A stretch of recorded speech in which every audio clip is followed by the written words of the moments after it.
అందరికీ నమస్కారం అండి. తెలుగు కథల సంపుటికి స్వాగతం. నా పేరు శ్వేత.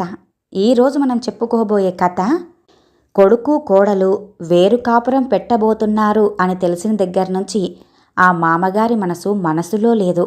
కోడలి పాత్రే ఇందులో ఎక్కువగా ఉందని తెలిసిన ఆ మామగారు కోడలికి కర్తవ్య బోధ చేద్దామనుకున్నారు. కానీ ఆ మామగారికి కోడలే హితబోధ చేసింది. మరి చివరగా కోడలు గెలిచిందా లేకపోతే మామగారే గెలిచారా అన్నది ఈ కథలో మనం తెలుసుకుందామండి. కథ పేరు కర్తవ్యం. రచించిన వారు ముద్దంశెట్టి హనుమంతరావు గారు. కథలోనికి వెళ్ళే ముందు మన ఛానల్ని మొదటిసారిగా చూస్తున్నవారైతే సబ్స్క్రైబ్ చేసుకోవడం మర్చిపోకండి. కథను పూర్తిగా విన్న తర్వాత లైక్ చేయడం, షేర్ చేయడం అస్సలు మర్చిపోవద్దండి. ఇంకెందుకండి ఆలస్యం, కథలోనికి వెళ్ళిపోదాం. కొడుకు వేరే కాపురం పెట్టే ప్రయత్నంలో ఉన్నాడని, అప్పుడే కొంప కూడా ఏర్పాటు చేసుకున్నాడని ఓ బంధువు ద్వారా విన్న ప్రకాశం విస్తూపోయాడు. కొడుకు నటరాజులో ఎందుకీ మార్పొచ్చిందో అతనికి ఊహకి అందటం లేదు. వాడి పట్ల తను ఏ విషయంలోనైనా కటువుగా ప్రవర్తించాడా? అట్లాంటిదేమీ లేదే. మరలాంటప్పుడు ఈ అకస్మాత్తు పరిణామమెందుకో? ఆలోచనలతో ప్రకాశం తల దిమ్మదిరిగిపోతోంది. ఈ 55 సంవత్సరాల జీవితంలోనూ అతనెప్పుడూ ఇటువంటి సంఘటనకి గురి కాలేదు. మరో 4 నెలల్లో రిటైర్ అవుతున్న అతని జీవితంలో ఇప్పుడే ఈ సమస్య ఎదురవ్వటం నిజంగా శోచనీయమైన విషయమే అని చెప్పుకోవాలి. హృదయమున్న మానవుడెవ్వడూ సానుభూతి చూపించకుండా ఉండలేడు. ఆలోచించిన కొద్దీ ప్రకాశంకి ఒక పక్క బాధ, మరోవైపు కోపం ఉద్భవిస్తున్నాయి. కానీ ప్రస్తుతం తన అసహాయ స్థితి గుర్తుకొచ్చి కోపాన్ని దిగమింగుకున్నాడు. లేని సహనాన్ని బలవంతంగా తెచ్చుకున్నాడు. బాధను గుండెల్లోనే దాచుకున్నాడు. వాలు కుర్చీలో కూర్చున్నాడు ప్రకాశం. అతని మెదడు ఆలోచనలతో చిందరవందరయ్యింది. రైళ్లు ఢీకున్నంత సంక్షోభం చెలరేగింది. తన కొడుకు తనంటే ఎంతో గౌరవంతో ఉండేవాడు. ఇప్పటికీ అలాగే ఉంటున్నాడు. మరి ఇప్పుడిలా వేరు కాపురం పెట్టడం ఎందుకొచ్చింది? పెళ్లి జరిగిన తర్వాతే వచ్చిన మార్పా ఇది? కోడలు వనజ అట్లాంటి విప్లవం తెచ్చే మనిషిలా అగుపించటం లేదే. ఏమో, కొందరు మౌనంగానే అమాయకంగానే ఉంటూ తమ మనోరథం నెరవేర్చుకుంటారేమో. వనజ కూడా ఆ కోవకు చెందిన వ్యక్తేనేమో అని ఆలోచిస్తుండగానే కొడుకు నటరాజు కళ్ళెదుట అగుపించాడు. అతను టిక్ టాక్గా తయారై వీధిలోకి బయలుదేరుతున్నట్టుగా ఉన్నాడు. తెల్లని ప్యాంటుతో మల్లెపువ్వు లాంటి షర్టు టక్ చేశాడు. ఇస్త్రీ మడత నలగకుండా జాగ్రత్త పడుతున్నాడు. కాళ్ళకి 25 రూపాయల బూట్లు కనిపిస్తున్నాయి. వేరే కాపురం పెడితే ఈ హంగులన్నీ, ఈ ఆర్భాటాలన్నీ ఉంటాయా అనుకున్నాడు ప్రకాశం. అయినా ఇవన్నీ తనకి అప్రస్తుతమని మళ్ళీ సర్దుకున్నాడు. ఒరేయ్ రాజు అంటూ గంభీరంగా పిలిచాడు తండ్రి. నటరాజు టక్కున ఆగిపోయి, ఏం నాన్నా అంటూ దగ్గరగా వచ్చాడు. అలా కూర్చో అంటూ ముక్తసరిగా ఆజ్ఞ ఇచ్చాడు. బట్టలు నలిగిపోతాయేమో అన్న బాధ పట్టుకుంది నటరాజుకి. చెప్పండి నాన్న అంటూ నిల్చోనే అన్నాడు. నువ్వు వేరే కాపురం పెడుతున్నావటగా అంటూ సూటిగా కొడుకు మొహంలోకే చూస్తూ అన్నాడు తండ్రి. ఆ మాటల్లో కాస్తంత సౌమ్యత ఉన్నా చూపుల్లో మాత్రం కరుకుదనం కొట్టొచ్చినట్టుగా కనిపించింది నటరాజుకి. నటరాజు నిర్విన్నుడైపోయాడు. ఏం చెప్పాలో క్షణం వరకు తట్టింది కాదు. ఆ మౌనం ప్రకాశంని మరింత రెచ్చగొట్టింది. ఏరా, అలా శిలా ప్రతిమలా మౌనం వహిస్తావేంటిరా? చెప్పు, నిజమేనా? ఉన్న విషయం చెప్పడానికి భయమెందుకు అన్నాడు. అవును నాన్న, వనజకి ఇక్కడుండటం అస్సలిష్టం లేదట అంటూ తడబడుతూ అన్నాడు. తను అనుకున్నంత జరిగినందుకు ప్రకాశం మరింతగా రెచ్చిపోయాడు. ఆ మాట చెప్పడానికి నీకు సిగ్గు పుట్టలేదురా? పెళ్ళాం ఎలా చెబితే అలా చేస్తావన్నమాట. మరి నీ వ్యక్తిత్వం ఏమైందిరా? భర్తగా నీ ఆధిక్యత ఎక్కడికి పోయిందిరా? భార్య చేతిలో కీలు బొమ్మగా బతకడం కంటే హీనం మరొకటుంటుందా? ఈవేళ వేరు కాపురం పెట్టమంది. దానికి ముందు వెనక ఆలోచించకుండా అందుకు సిద్ధమవుతున్నావు. రేపు నన్ను నడి రోడ్డు మీద తన్నమంటుంది. అప్పుడు అప్పుడు కూడా అలానే చేస్తావా అంటూ ఉద్రేకంతో చెప్పుకుపోతున్నాడు ప్రకాశం. నాన్నా అన్నాడు చప్పున వణికే కంఠంతో. ఏమిట్రా? నేనేమన్నా తప్పుగా మాట్లాడానా? భార్య మాటలే వేదవాక్యాలుగా పట్టించుకునే పరిస్థితి ఏనాడైతే ఏర్పడిందో ఆ రోజే నీలో విచక్షణ జ్ఞానం లేకుండా పోయింది. సరే, నిన్ను బలవంతపరిచి ఆపడం నాకిష్టం లేదు. నీ ప్రయత్నమే సాగనివ్వు. మీ ఆవిడ మనోరథమే తీర్చు. వెళ్ళిక అన్నాడాయన. అది కాదు నాన్నా అంటూ ఏమీ తోచని అయోమయ స్థితిలో తండ్రికి ఏదో నచ్చజెప్పాలని ప్రయత్నిస్తున్నాడు నటరాజు. నాకింకేం సంజాయిషి చెప్పనవసరం లేదు. నువ్విక వెళ్ళొచ్చు అన్నాడు విసుగుతో, కోపంతో. ఆ ఉద్రిక్త వాతావరణంలో తండ్రికి నచ్చజెప్పటం, ఓ మార్గానికి తీసుకురావటం అసాధ్యమనుకొని మెల్లగా అడుగులు వెనకకేసుకుంటూ బయటికి నడిచాడు నటరాజు.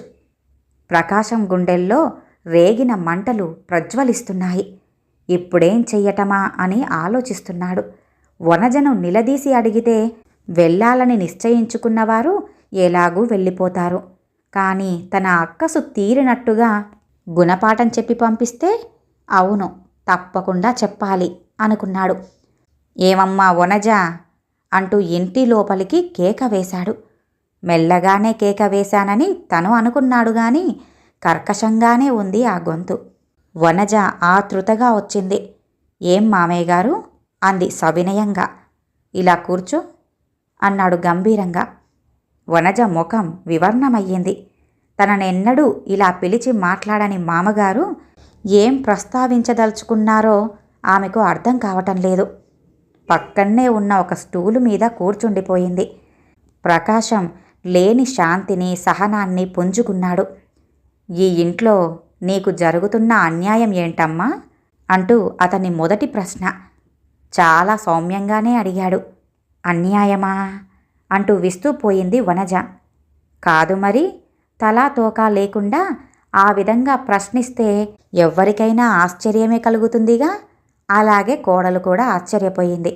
అవునమ్మా, ఈ ఇంట్లో నిన్నెవరైనా రాచి రంపాన పెడుతున్నారా? కొడుతున్నారా?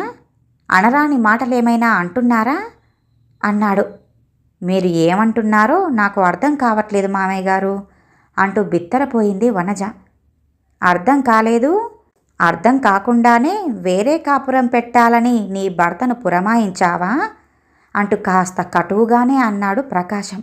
ఇంటి పైకప్పు దబీమని తలమీద పడ్డట్టుగా అనిపించింది వనజకి. కళ్ళు బైర్లు కమ్మాయి. కాళ్ళు కాస్తంత వణికిపోయాయి. తనకి తెలుసు తండ్రికి కొడుకుకి ఏదైనా ఘర్షణ జరుగుతుందేమోనని. కానీ ఇలా తననే నిలదీసి అడుగుతారని ఎప్పుడూ ఆమె ఊహించలేదు. నేను వేరే కాపురం పెట్టమన్నానా అంది తనకేమీ తెలియనట్టుగా. ఎందుకమ్మా అలా తప్పించుకునేందుకు ప్రయత్నిస్తున్నావు? ఆడవాళ్ల మనస్తత్వం నాకేం తెలియందేం కాదు. భర్తల్ని పురమాయిస్తారు. తీరా పరిస్థితులు ఎదురు తిరిగితే ఆ అభాండాలన్నీ భర్తల మీదే రుద్దేస్తారు. ఇది అనాదిగా వస్తున్న ఆచారమేగా. ఇప్పుడే క్షణం క్రితం వాణ్ణడిగాను, నా కొడుకుని, ఇక్కడ ఉండటం నీకే ఇష్టం లేదని వాడన్నాడు అన్నారాయన. నేను అన్నానా అంటూ తప్పుకునే ప్రయత్నం ఇంకా మానలేదు ఆవిడ.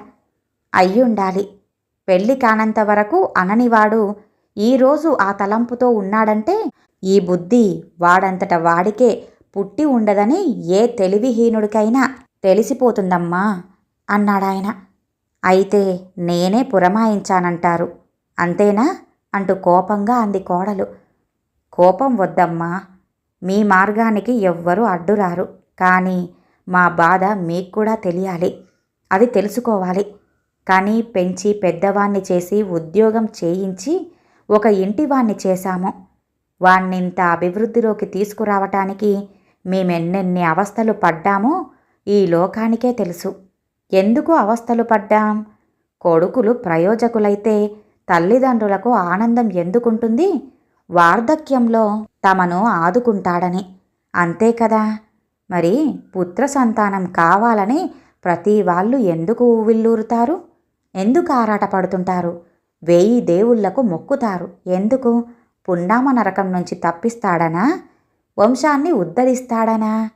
నిజానికి ఇవేవి కారణాలు కావని నా ఉద్దేశం.